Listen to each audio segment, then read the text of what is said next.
พร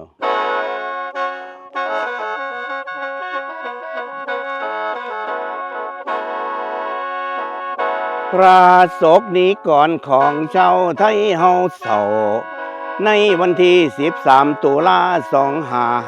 2559ในเวลา15:52 นาทีองค์พระบาทสมเด็จภูมิพลเนราโลกบ่กลับตาแม่ฟ้าหลวงเสด็จตามในวันที่24ตุลา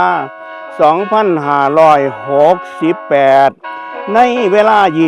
21:21 นาทีได้ลาโลกบ่กลับตาน้ำตาคนไหลยาวลงอาบแก้มทั่วลาน้ำตาย่อยทั่วแผ่นดินวินห่วงห่วงพระองค์ใจงวย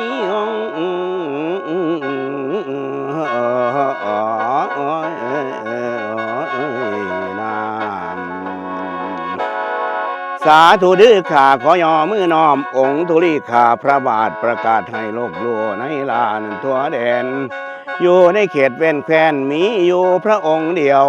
ครองเพ่นมีอยู่2พระองค์ครองแผ่นดินโดยธรรมที่พระองค์ตรัสไว้พระองค์มาดำรัสให้คนไทยได้หูปองอยู่ต่ำห้วยต่ำคลองในแผ่นดินหรือแม่น้ำทำไว้นั่นทั่วแดน4,000 กว่าโครงการที่พระองค์ทำไว้คนไทยเบิดสู่บอนเศรษฐกิจพอเพียงเป็นคำสอนที่พระองค์บอกไว้ให้เฮาได้เฮ็ดนำทำเขื่อนกันน้ำไว้ใส่ใจยามเบิดฝนผลิตกระแสไฟฟ้าให้คนไทยได้ใส่ใจมีน้ำไหลอยู่ใสเฮ็ดไว้เบิดสู่หม่องให้เฮาได้อยู่ดีหันบ่อนได้มีน้ำท่วมทำเอาแก้มลิงรับเพื่อให้บรรเทาลงบ่อพระวงกับน้ำอยู่ต่ำหัวง่อยทำคันอ่างหรือคันฝ่ายใหญ่อยู่ต่ำดงไพรทั่วไปจะล่อน้ำทำไปทั้งไฟแมวเป็นขั้นกันน้ำลวงพระองค์ได้เป็นห่วงทำไปหมดทุกทีที่ทำได้เพื่อประชา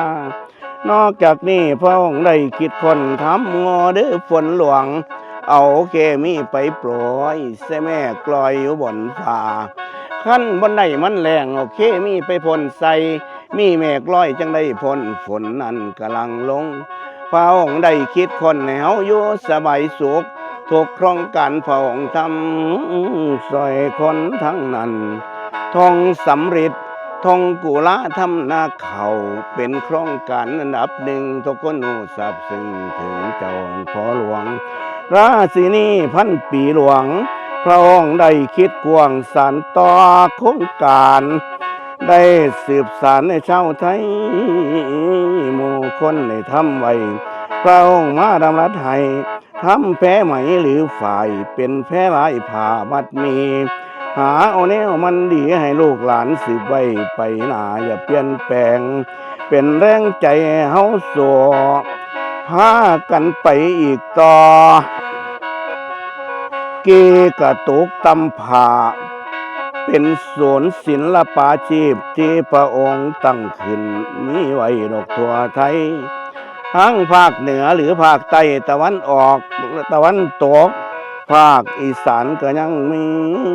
สู่คนให้จำไว้การส่งเสริม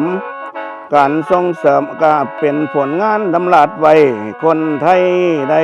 สืบต่อท่อผ้าไหมและผ้าฝ่ายย้ายไว้ดอกทั่วเมืองตั้งขึ้นได้เพราะเบื้องยุคคนละบาทได้ดำริส่งไปขายทั้งไก่ทั่วโลกาก